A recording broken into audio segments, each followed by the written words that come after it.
Welcome into the Cowboys Report. I am Tom Downey, and today across the NFL is Black Monday. Coaches being fired everywhere. The Denver Broncos had already fired Vic Fangio on Sunday.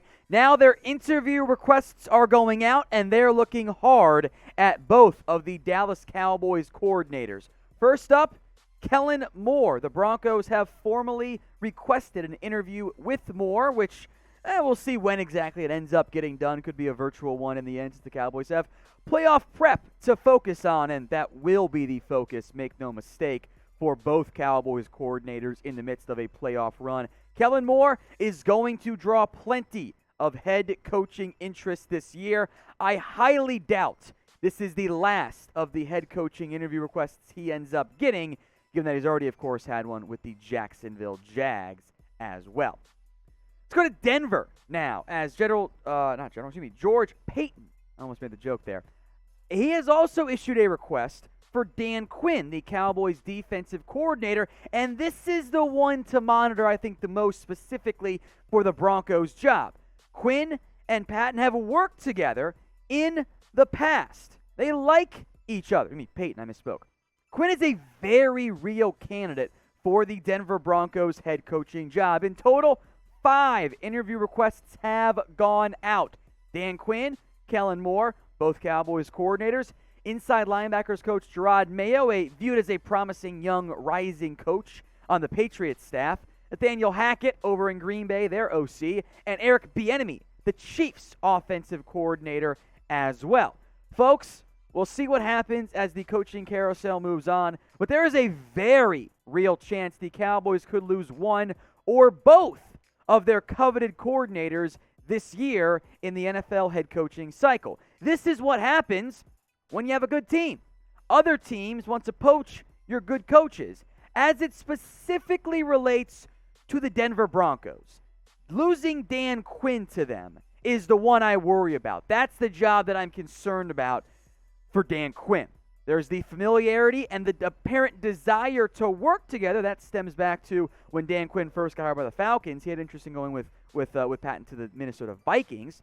Now you sit here, and Quinn linked to Denver Broncos again. Yes, they've hired 3 defensive coaches in a row. That's a bit weird, but that team is a quarterback away, and that GP, did not hire those other coaches. So I would be worried about losing Dan Quinn to Denver if I were the Dallas Cowboys.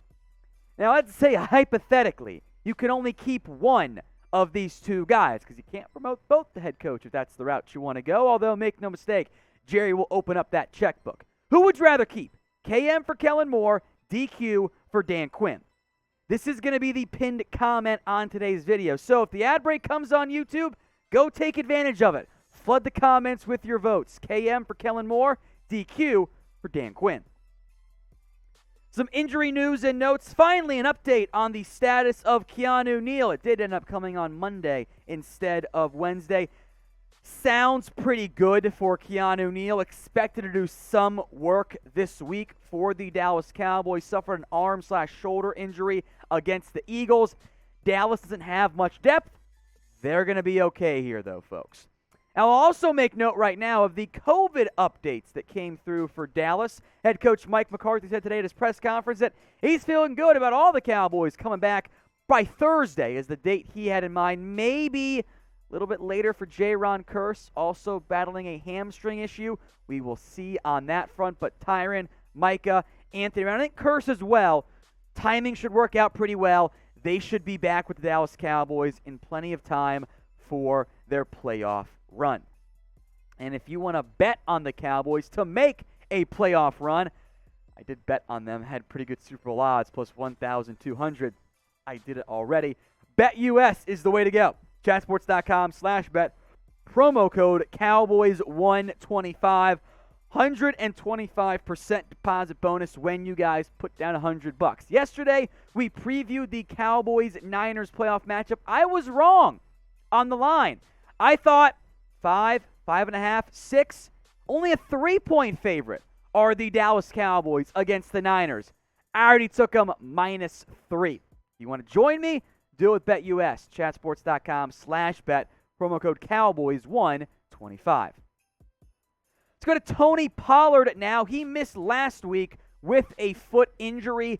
Sounds like he's going to be okay. Mike McCarthy said he expects Pollard to be a full go, quote unquote, in practice on Wednesday. I think they were being safe with Pollard. He didn't need to play that much, and the Cowboys wanted to get Zeke to 1,000 yards anyway. Extra rest, I hope, will end up helping Tony Pollard, who has been electric this year. He is on the verge of, or has eclipsed, the 1,000-yard mark on his touches this year. That carries value. Pollard is a good football player. When he's been out there, that foot, it looks just fine as far as I'm concerned. The other, running back, they'll be okay here, right? It's going to be a heavy workload of Zeke and Pollard. Almost got ahead of myself there, excuse me. Corey Clement, he played well. He's still going to be a core special teamer in the end for Dallas. The injuries to watch here, we'll go a little bit slower. Pollard, he's fine. Trayvon Diggs, the illness, he's fine. We mentioned Keanu Neal earlier. Sounds like Neville Gallimore's good to go.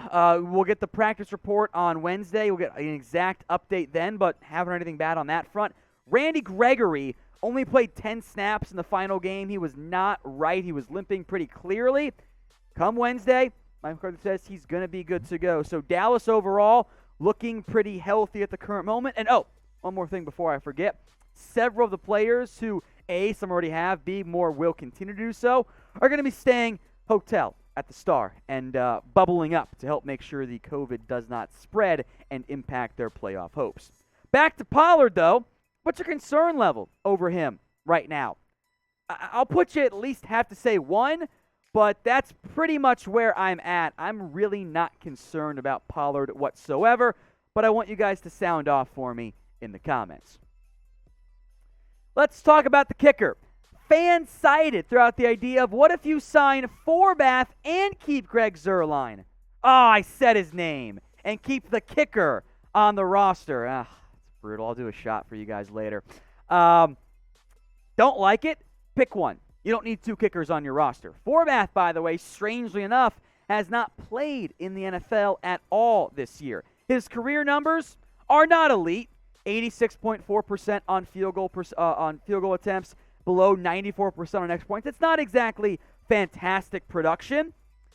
It's better than what Greg Zuerlein, the kicker, has done this year. It's on screen. I keep messing up. I'm really sorry, guys. I'm a failure.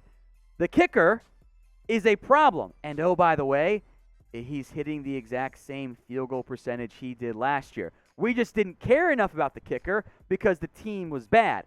He is a problem for you guys. Now, the bosses and I have disagreed on whether or not to do this particular video.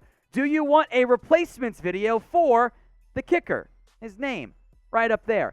If you do, type in me. Let me see a whole bunch of me so I can convince my bosses to actually talk about kicker replacements, because I don't trust the current one. If you want it, type in me in the comments section. We mentioned Kellen Moore, Dan Quinn, potentially leaving in the offseason. Will McClay's name is now back inside big media. They're pushing, what if Will McClay goes to the Giants? Why would he go there? The Giants are bad. Their organizational structure is a nightmare. Will McClay could have been a GM at any point he's wanted over the past several years. He has chosen not to leave. He has been with the Cowboys since 2009. He has the VP of Player Personnel designation since 2018. To be blunt, McClay has GM-esque influence in Dallas. Go to the Giants? Joe Judge? Daniel Jones? And no salary cap? Nah, that doesn't make any... The Cowboys' current job for Will McClay is way better than what New York has. Sure, request an interview and watch him deny you or not even consider going there. So what do you think? Will this be the year they lose Will McClay, one of their key front office members? Y for yes, N for no. I think it's a no, but I want to hear from you guys in the end. The McClay hype does happen most years, after all. Every time there's a GM candidate list, McClay gets thrown on there because, frankly, he should be a GM. He has, I think, the track record of success to prove he's worth it. But McClay can be a GM whenever he wants. He's from Houston and didn't even take that job. He likes being in Dallas. Will McClay likes being a member of the Dallas Cowboys organization. He likes working with the Joneses. He likes the role he has. I would be surprised if he left. Maybe someday, sure. The Giants job? Nah, that ain't the right one for him.